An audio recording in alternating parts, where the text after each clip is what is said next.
Fellas, we gotta talk about it. I mean, let me be clear. I was always going to play this game simply for the controversy. A little over a month ago, we were doing our annual stream of the Game Awards. And it seemed like banger after banger after banger was being dropped. And we just knew that the ending finale, whatever it may be, was gonna steal the show for the night. Unfortunately, it didn't play out that way. Even though Jeff absolutely made it out like it was going to be the best thing we had ever seen. Believe me, fellas, I was intrigued. I knew I had to play this game. But this is the crazy thing. Wildlight, who is the developer of Highguard, went completely dark. Didn't say a word. Guys, you're not gonna believe me until you actually play it yourself. But Highguard is a good game. Dare I say, a great game. Now, we could talk all day long about that trailer that was shown during the Game Awards. But this right here is raw gameplay from my time with it. And hot damn did it bang. Today, guys, I'm gonna talk to you about my experience with Highguard because yes, it completely surprised me. Now, first and foremost, what the hell even is this game? Is it a MOBA? The way it was explained to me was like, imagine raiding other people's bases in Rust. That's essentially what the game mode is here inside of Highguard. You start off by selecting a character,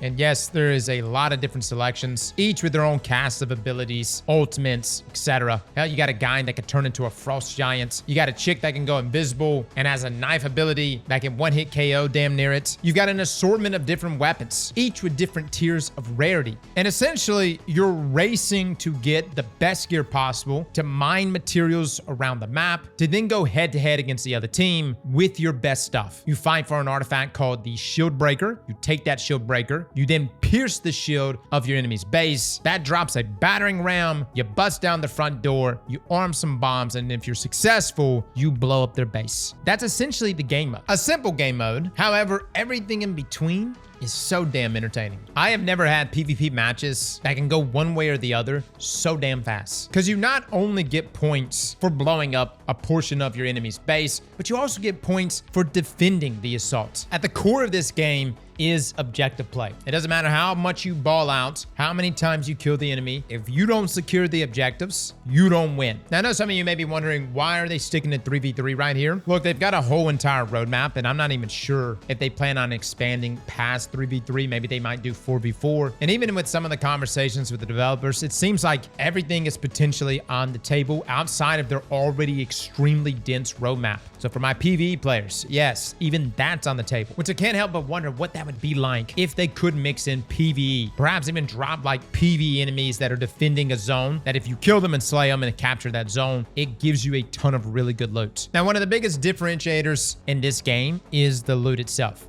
You're able to hold 3 weapons, and you pretty much have the freedom to choose whatever you want for your primary and secondary. Your third weapon, though, can be either a zipline, a rocket launcher, or a hammer. You're limited on ammo for those things, but they're primarily used to bust down fortifications. Whether that's fortifications to access loot, fortifications to access like these vaulted areas that are more heavily fortified, which has a ton of loot, or even just knocking down the enemy's base fortifications. As at the beginning of every match, you and your team, Rainbow Six style, runs around and reinforces walls. And there's probably like a strategy to this. Like maybe you just want to reinforce the side zones, but leave the middle one open to consolidate the enemies. To be honest, I wouldn't recommend that because the middle one is the most important one. So definitely protect that one. And then one of the side ones if you have enough left. But breaking those fortifications is really, really important. So having the right weapons to do so helps with that. There's also certain heroes that are just better at it anyways. They've got certain abilities that are meant to take out those fortifications very quickly. But this takes us to the other loot that's present in the game. You have a variety of different weapons you can choose from.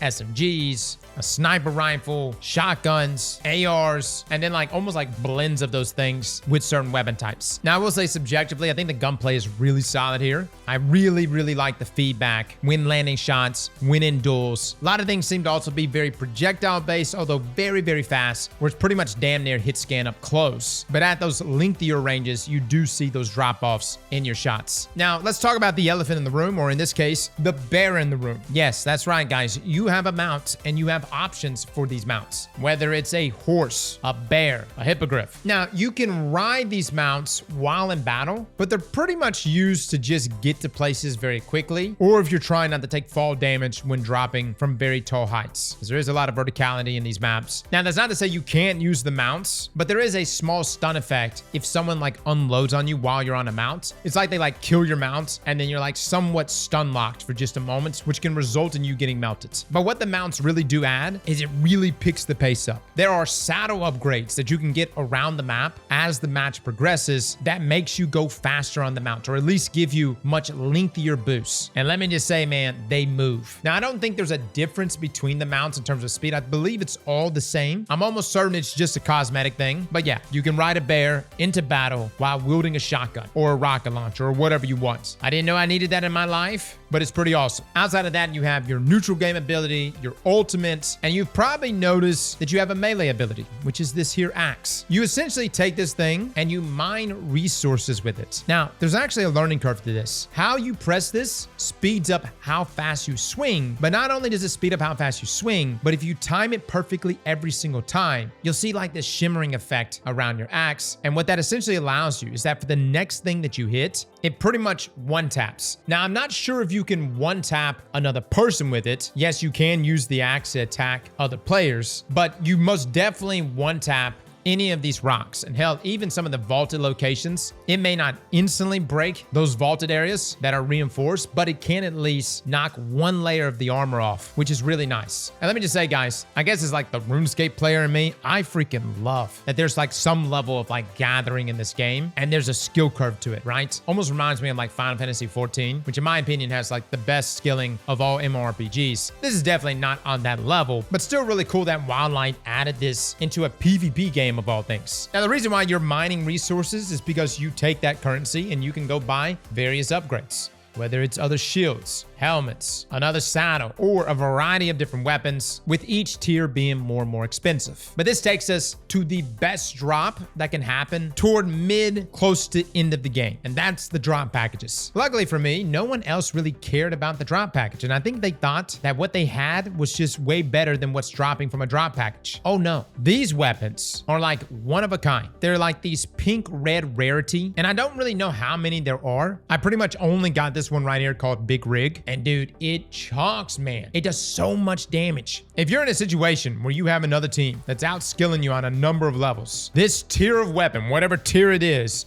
the equalizer. I think Wildlight does a really, really good job though of making you make tough decisions. Do you go for the airdrop or do you go straight for the shield breaker? All I can say though about the gunplay is that it's really solid, and there seems to be a ton of weapons to choose from that are all very enjoyable to use for the most part. Some are definitely a little bit strong. If anybody plays today, Viper was absolutely melting, at least during our playtime. So guys, what is the differentiator here? What makes this game worth considering over the number of other games that are out there in the market? Well, first I want to mention that this game is completely free and monetization on it seems extremely fair. And one of the first things the developers said to us is they're gamers. They built their monetization around what they themselves view as fair as gamers. What I can say about Highguard is it's moment-to-moment gameplay. It's back and forth between who's winning and who's losing. The gathering aspects, the chasing each other down on mounts while shooting guns off of them, the different rarities of weapons around the map that you can either loot for or even gather enough materials to purchase for. I would argue and say that Highguard is surprisingly a very airtight, competitive PvP game that is also fun. I've seen so many developers come out and try to make this super competitive game,